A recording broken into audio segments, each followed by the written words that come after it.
Alright, so you're thinking about getting a Thrustmaster T150, right? That affordable entry into force feedback racing. Maybe you saw the 4.3-star rating on Amazon and thought, this is it, my ticket to sim racing glory. Well, hit pause. Because today we're going to uncover the honest, gritty, and often glossed over problems with the T150 that you absolutely need to know before you spend your hard-earned cash. For the best price, click the link in the description. I'm not here to just bash a product, but here's what surprised me.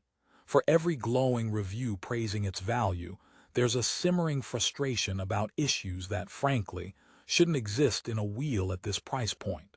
Therefore, we're going on a deep dive, from the promising specs to the pedals that feel like they're made of hope and disappointment. Let's start with the good, because it's important to be fair. The Thrustmaster T150 is, on paper, a fantastic gateway drug. It's officially licensed for PS4 and PS3, works on PC, and that 1080-degree rotation with a mixed belt and gear force feedback system promises a smooth, detailed experience. You get a full wheel, a pedal set, and it attaches to your desk easily. The setup is plug-and-play, and when it works, it can be a blast. Drifting in Gran Turismo or navigating Assetto Corsa *S corners can feel engaging. But there's always a but, isn't there? The first major problem isn't about performance, it's about noise. That mixed belt pulley and gears system, they tout. It can sound less like a precision instrument and more like an angry robot hamster on a caffeine binge, especially during high-force feedback moments. If you have roommates, a sleeping baby, or just a sense of auditory peace, this wheel will declare war on it. The grinding and whirring is a constant reminder of its budget internals. Therefore, the immersive experience you bought it for is often interrupted by the soundtrack of mechanical distress. Now, let's talk about the heart of any wheel, the force feedback. The T150 uses immersion touch sense technology. Sounds fancy. In practice, it's a mixed bag. At its best, it communicates basic road texture and loss of grip. But here's the twist. It's notoriously weak in the center. There's a distinct dead zone where the wheel feels light, vague, and disconnected.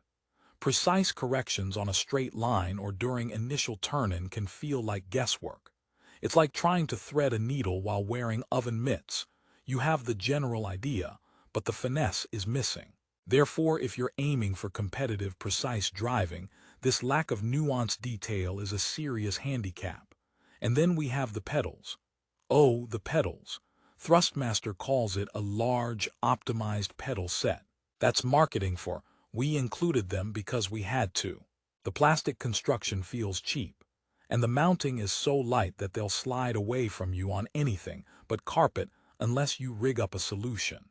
The brake pedal has progressive resistance, which is a generous term for a rubber block that offers about 2 millimeters of meaningful travel before it turns into a brick.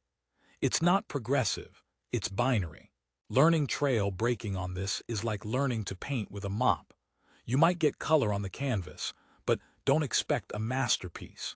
This is a huge problem because pedal control is arguably more important than steering in racing.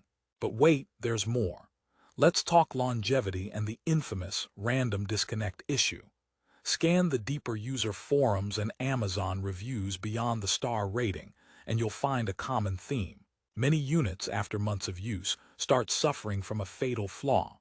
The wheel randomly disconnects mid-race.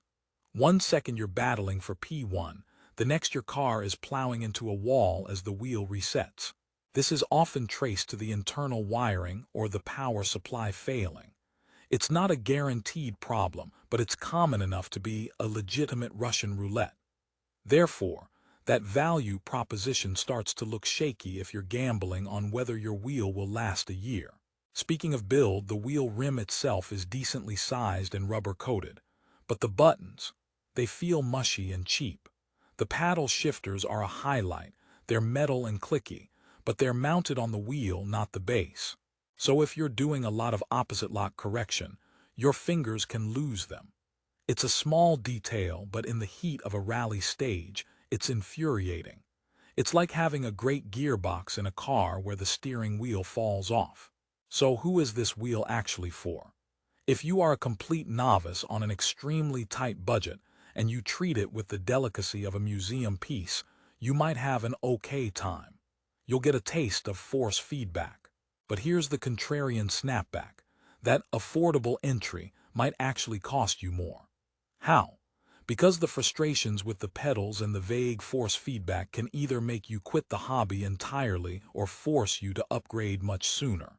You'll buy these pedals, then maybe a better wheel, and you've spent more than if you'd saved for a T300 or a used G29 up front. It's the sim racing equivalent of buying a cheap toolbox where every wrench strips the bolt. Therefore, the real value isn't always in the lowest price tag. Let's be brutally honest. The Thrustmaster T150 is a product of compromises, and those compromises are glaring. From the noisy, sometimes vague force feedback to the laughably bad pedals and the specter of reliability issues, it asks you to overlook a lot for the privilege of entry. In a world where the used market is full of more robust alternatives, buying a new T150 feels like a questionable choice. So, my final verdict. The title says it all. Don't buy the Thrustmaster T150. At least, not without weighing these heavy problems. Your money and your sim racing sanity deserve better. For the best price on a more reliable alternative, check the link in the description.